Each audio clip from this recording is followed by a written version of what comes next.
Ana tuh kalau udah habis nyari duit pulang. Pesan babe begitu. Kalau udah selesai kerja pulang. Karena kadang-kadang kalau kita mampir, nah duit kita habisnya di mampiran. Iya benar. Itu. Nah, titik apa yang akhirnya bikin Satakri ini akhirnya waktu itu memutuskan, udah deh, ini harus balik lagi nih sesuai omongan babe nih. Harus balik ke yang dulu lagi nih. Yeah. Itu di momentum apa waktu itu? Ada ya itu tadi ya.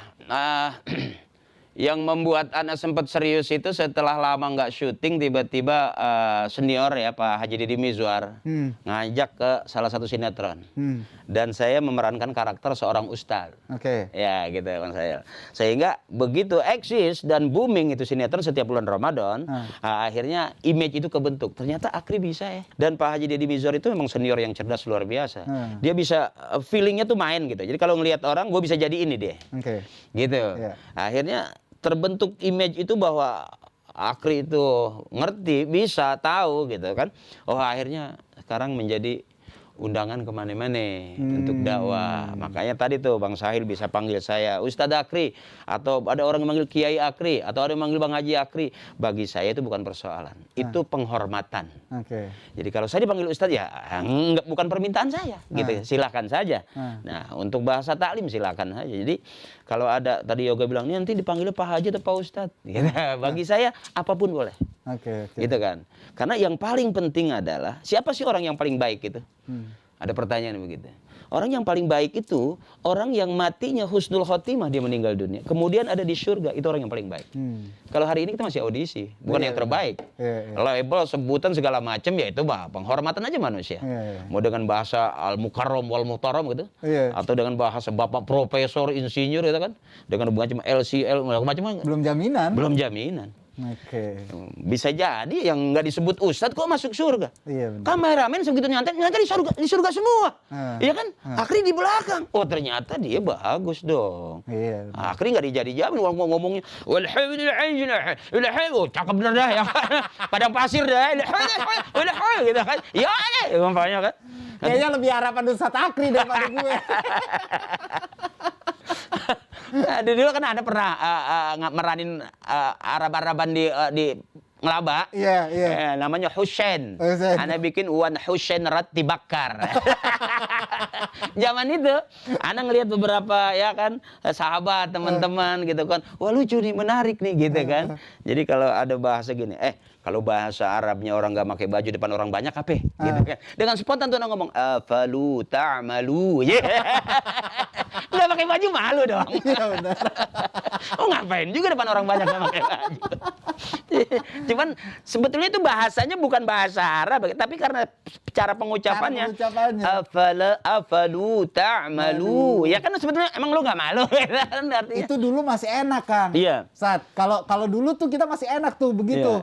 Sekarang bisa jadi hal sensitif tuh begitu. Iya betul, ya kan? betul. Kita bawa-bawa begitu sedikit tuh.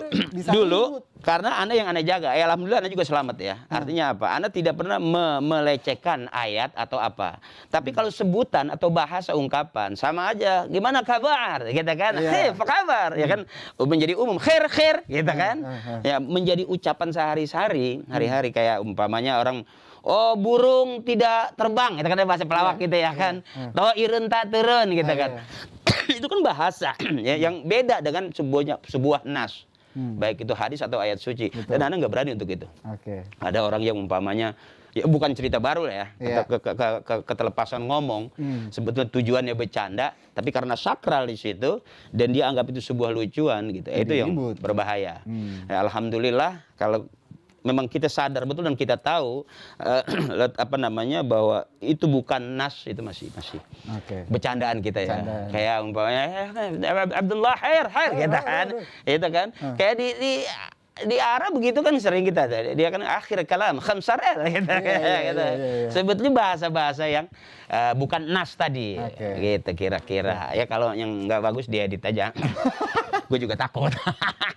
Nah, tapi kalau pada saat akhirnya udah balik lagi nih, saat Akri ke titik yang kayak katanya Abah gitu kan, balik lagi, gue demen lu sebelum jadi orang gitu kan ya.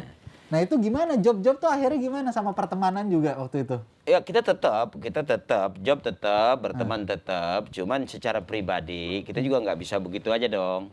Artinya memang kita lahir tumbuh besar untuk apa namanya di dunia yang memang dunia kasar kata dunia komedi lah, bersama pelawak.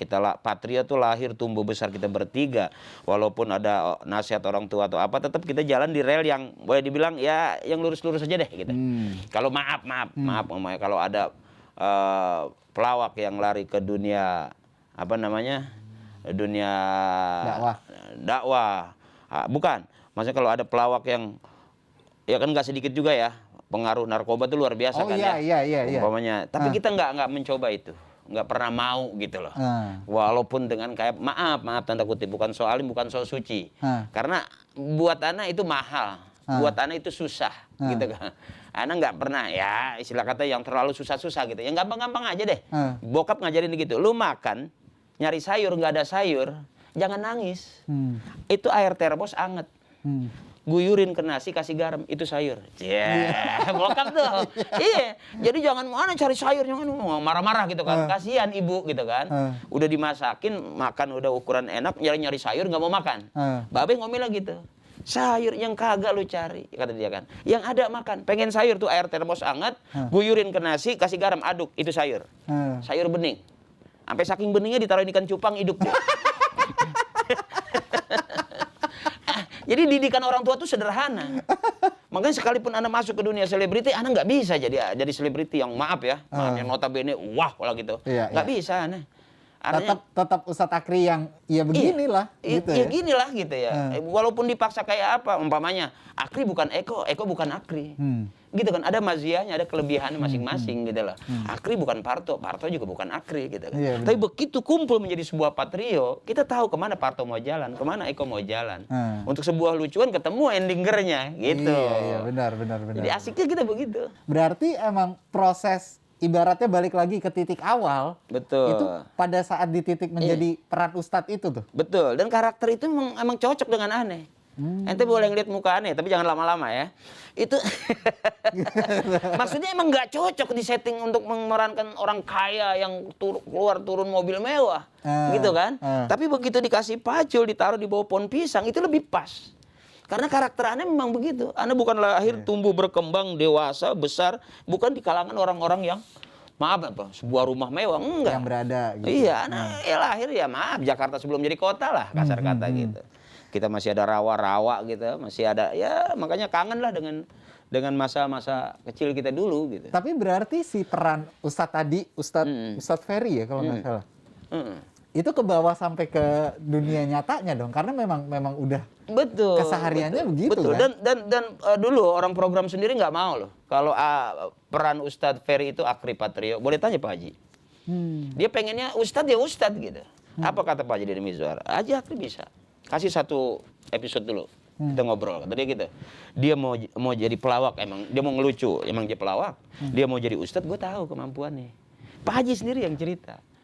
Zaman itu banyak ustadz-ustadz yang memang minta untuk itu, untuk peran itu. Itu. Nah, saya memerankan itu bukan sesuatu yang sulit. Bahkan ada naskah kosong yang harus diisi dengan nas atau ayat atau hadis atau kata-kata mutiara yang berlogat Arab gitu kan. Anda bisa ketemu. Dan seringkali itu penulis ngosongin dialog itu. Ustadz lebih tahu. Gitu.